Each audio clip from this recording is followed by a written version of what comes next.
right, welcome to the fourth and final game of the evening. Up this time is Dokuro. Right, so Dokuro is the creation of game arts. And um, from what I've been able to ascertain, I think this is the last original title that they've done. Because at least according to their Wikipedia page, the last things that they actually worked on were the HD ports of the Grandia series. And if you don't know who Game Arts is, well, we don't. They're probably the subject for a topic of discussion, honestly, because never a superstar developer of RPGs or anything like that. Not in the way that Square or Enix were back in the day, but they had their hits, as sleeperish as they were.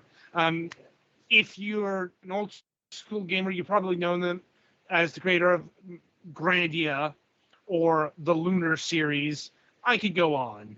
They do have some non-RPG stuff to their name, like Fexter. But, in recent times, I don't know what happened to Game Arts, other than they got purchased by Gung Ho Online Entertainment at some point. And this is their last original creation to date. And even this, you're seeing the Steam version here, but this game was originally made for, of all things, the PlayStation Vita. I don't think I would have been able to guess that offhand, because honestly, a lot of the design feels like it was made for the mobile space. But I'll get to that when I get to that. As for what Dokuro is, it has described itself as a chalk art puzzler.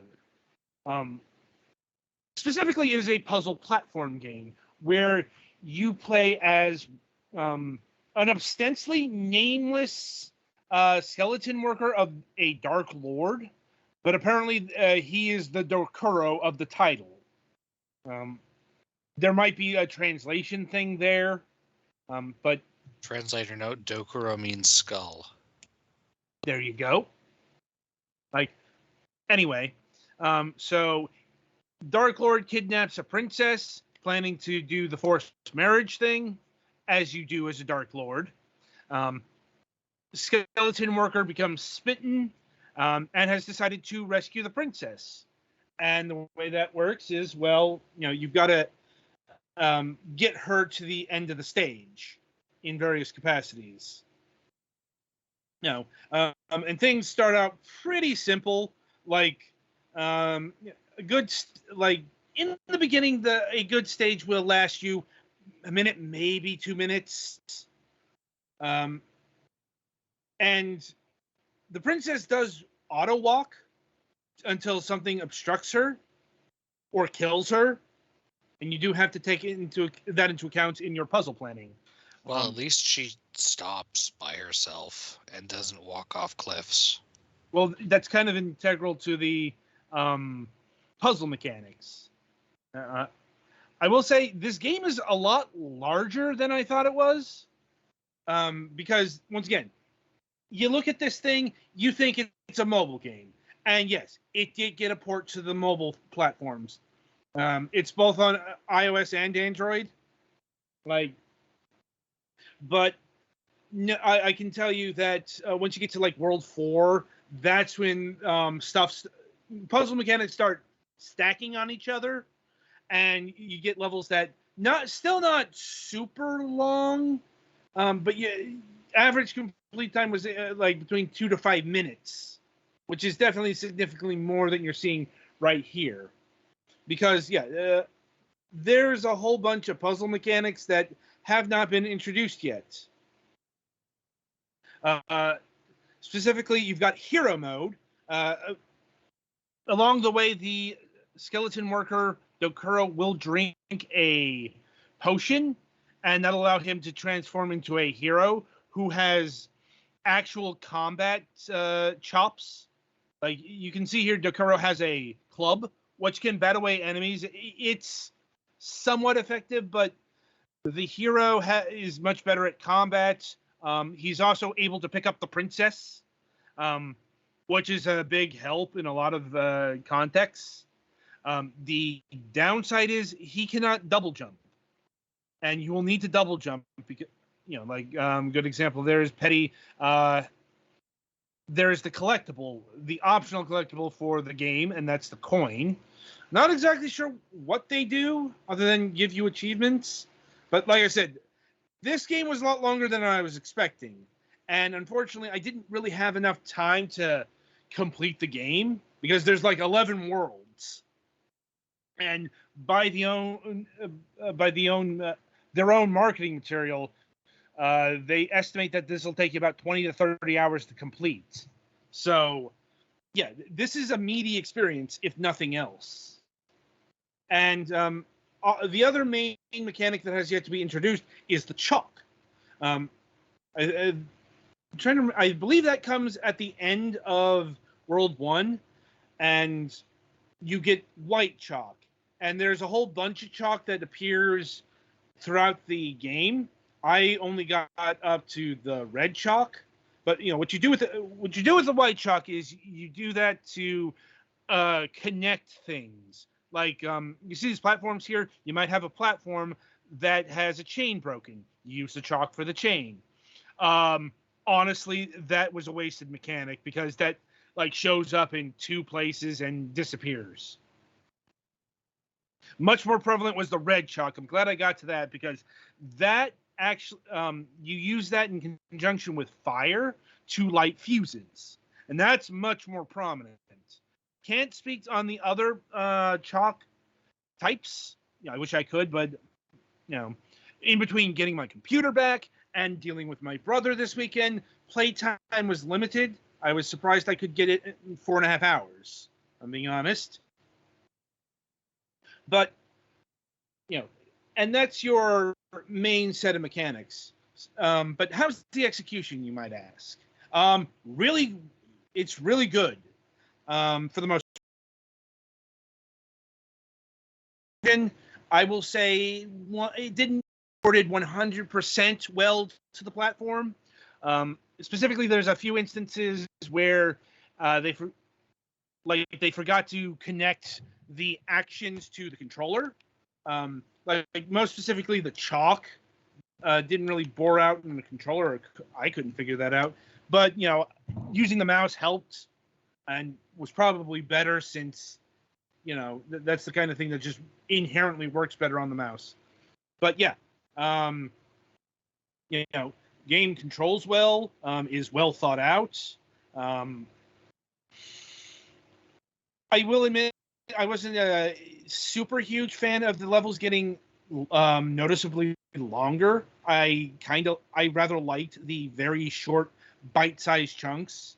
Really fit into that portable tableau the game seemed to be going for. But obviously didn't feel constrained by it either. Yeah. And like I said, in terms of overall execution, it's nothing all that exciting, but it's all very solid, good fundamentals, and I do like the spooky chalk art style as well. Gives it a distinct look, a unique flavor. Really, this is one of the better games I've played this year.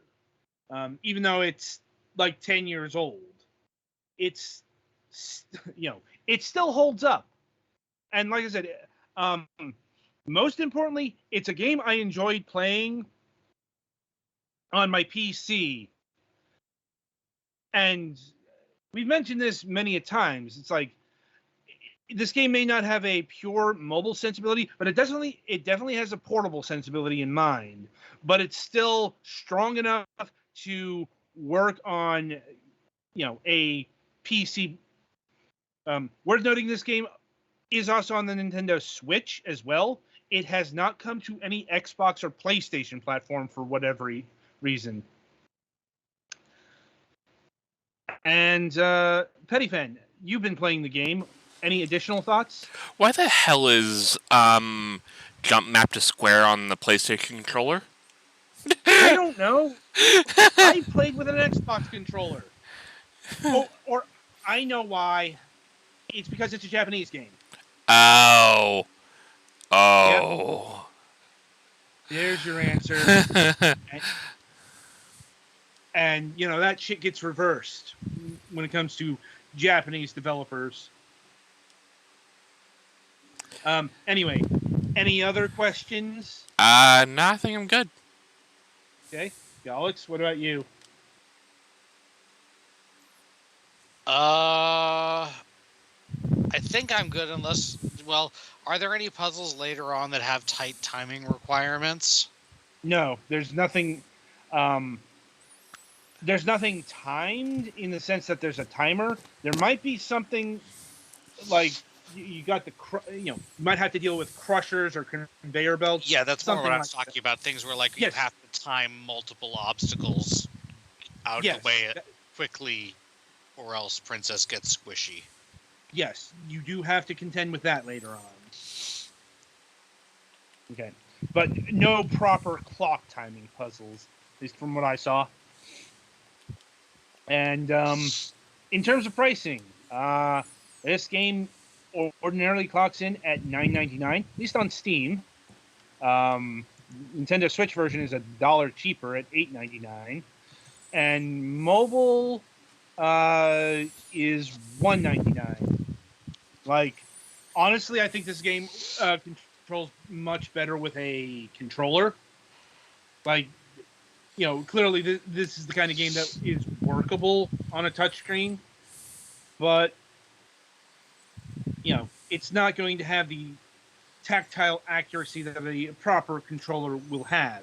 So I'll give the nod to like the Nintendo Switch / PC version.